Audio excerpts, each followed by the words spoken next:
S பள்ளியில் 8ஆம் வகுப்பில் படிக்கின்றேன். நான் இப்பொழுது சிறந்த பண்பு அல்லது குணமே உண்மையான கல்வி என்பதை பற்றி பேச வந்துள்ளேன்.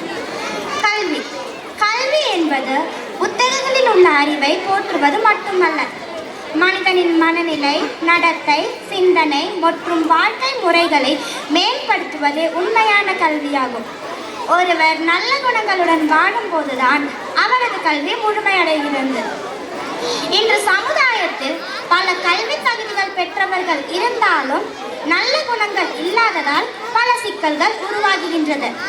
ஆகவே சிறந்த பண்பு அல்லது குணமே உண்மையான கல்வி என்பதே உண்மை.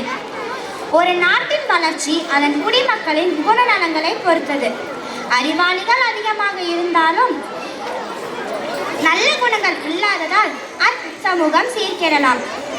கல்வி மனிதனை சிந்திக்கவும், தீர்மானிக்கவும், சரி தவறுகளை வேறுபடுத்தவும் கற்றுக் கொடுக்கும் ஒரு கருவியாக இருக்க வேண்டும். உண்மையான கல்வி என்பது வெறும் பணம், பதவி, புகழ் ஆகியவற்றால் மட்டும் அளவிடப்படக்கூடாது. ஒரு மனிதனின் வாழ்க்கை வெற்றி என்பது அவர் எவ்வளவு நல்ல மனிதராக வாழ்ந்தார் என்பதிலே உள்ளது.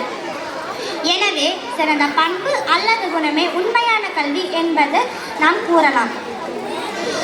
மாணவர்களும் சமுதாயமும் பெற்றோர்களும் சேர்ந்து மாணவர்களுக்கு அறிவுடன் சேர்ந்த நல்ல பண்புகளையும் வளர்க்க வேண்டும்.